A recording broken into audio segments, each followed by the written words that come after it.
Здрасти! Днеска ще ви науча как да се нагласите раницата като вратар.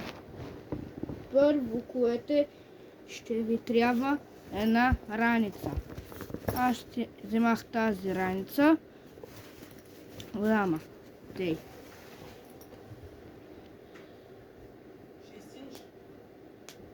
След това ви трябва топки.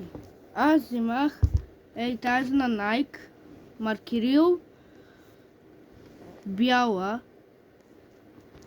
Тей. След това вземах, имам на световното 2022 година.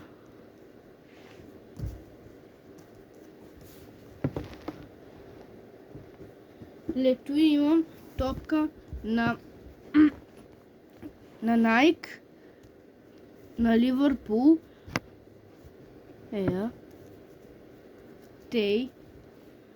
След това ще ви трябват бутонки. Аз вземах и тези без връзки.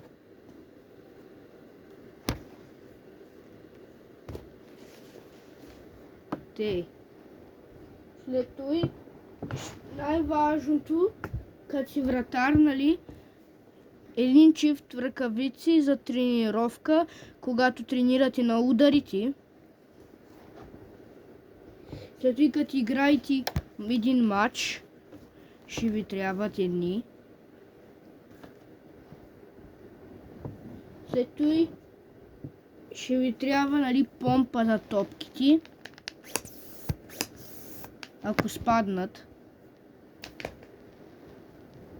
След това ще ви трябват конуси. Аз вземах сини и бели.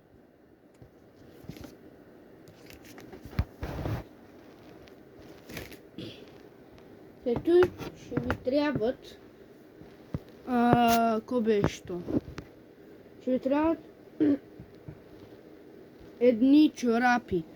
Аз вземах на Nike бели и на Nike черни. След това си вземах едни грип сокс черни и бели. След това ще ви трябват едни чорапи. Аз вземах тези, аз ги срязах да са по-удобни, едни червени и едни жълти. Преминаваме към дрехите. Вземах си един анцук на Adidas. След това си вземах още един анцук на Adidas. И след това ще ми питате защо два анцука.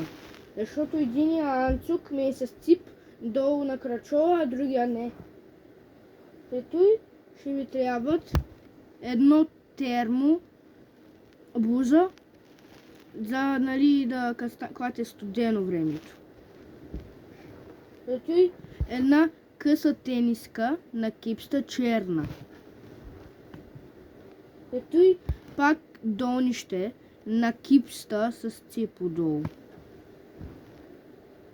След това блуза къса на Adidas, бяла. След това едни черни гащи, никаква марка не са. След това къса блуза на Nike, бяла. След това едно термобило, черно, пак няма марка. След това свичър на Adidas, когато, нали, е студено време. И едни къси гащи на кипста черни. Сега ще ги сложим тези всичките неща в раницата и сме готови. Раницата. Първо ще сложим